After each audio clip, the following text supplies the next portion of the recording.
दोस्तों, इस कहानी की शुरुआत होती है एक बिजनेसमैन से जो अपने बिजनेस को लेकर के काफ़ी चिंता किया करता था कि क्या होगा आगे आने वाला कल में और कैसे काम आगे बढ़ेगा और उनके इस व्यवसाय को उनका बच्चा संभाल पाएगा भी या नहीं। दोस्तों, उस बिजनेसमैन का एक लड़का भी था जो उनसे काफ़ी बार कहता रहता था कि पापा, आप मुझे हमारे इस बिजनेस को संभालने का एक मौका दीजिए, क्योंकि अब मुझे भी बिजनेस करने आ गया है। लेकिन वो व्यक्ति कभी भी अपने बेटे को मौका नहीं देता।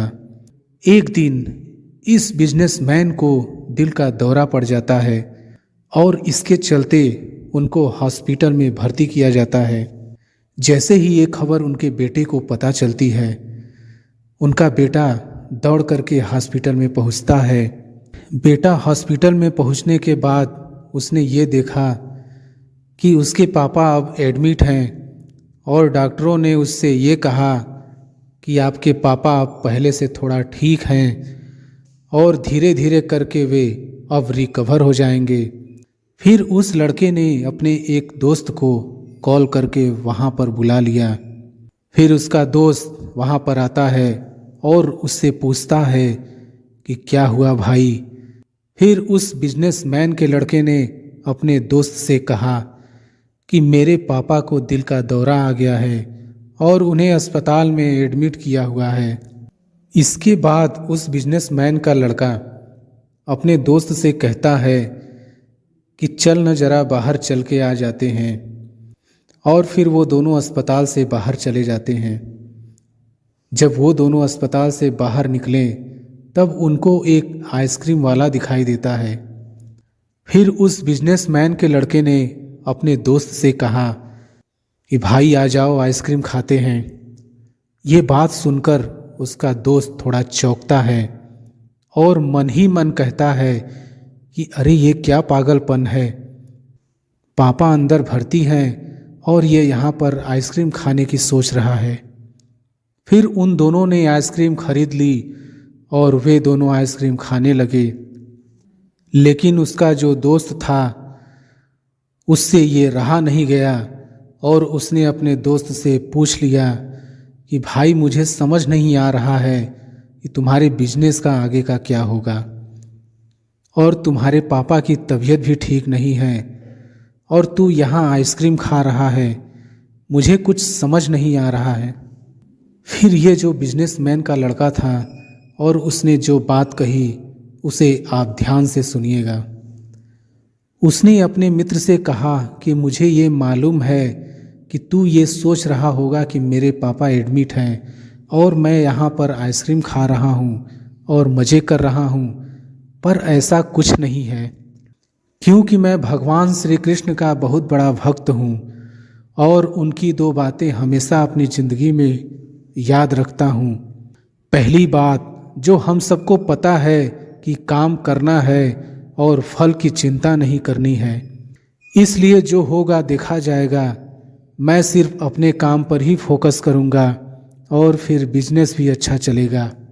दूसरी बात, वो लड़का अपने दोस्त से कहता है कि मैं तुम्हें भगवान श्री कृष्ण की एक कहानी सुनाता हूँ जो तुम्हें दूसरी बात क्या है वो अच्छी तरह से समझाएगी। भगवान श्री कृष्ण की जो पत्नी थी जिनका नाम रुक्मिणी था, उनको जब पहला बेटा हुआ था तो उसका नाम प्रद्युम्न रखा गया था, और प्रद्युम्न के जन्म के 10 दिन पश्चात ही प्रद्युम्न का अपहरण हो गया। प्रद्युम्न के अपहरण के कारण रुक्मिणी माता नाराज और उदास रहने लगी कि ये क्या हो गया। भगवान श्री कृष्ण रुक्मिणी माता से कहते थे कि चिंता मत करो, क्योंकि प्रद्युम्न जहाँ पर भी होगा वहीं पर ठीक होगा। लेकिन इतना समझाने के बावजूद भी रुक्मिणी माता अपने बच्चे की चिंता में उदास और निराश रहती थी, और इस तरह चिंता करते करते रुक्मिणी माता के 18 साल बीत गए।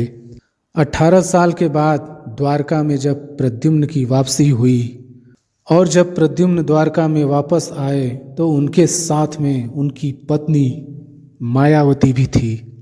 अब समस्या ये थी कि मायावती की उम्र प्रद्युम्न से 20 साल ज़्यादा थी। प्रद्युम्न के वापस आने पर रुक्मिणी माता पहले तो खुश हुई कि बच्चा वापस आ गया, और फिर से दुखी हो गई क्योंकि इतनी बड़ी लड़की से शादी की। इसलिए रुक्मिणी माता फिर से भगवान श्री कृष्ण से जाकर के कहने लगी कि ये क्या हो गया। फिर भगवान श्री कृष्ण ने रुक्मिणी माता से कहा कि जो हो गया है उसे स्वीकार कर लो और आगे बढ़ो और चिंता मत करो।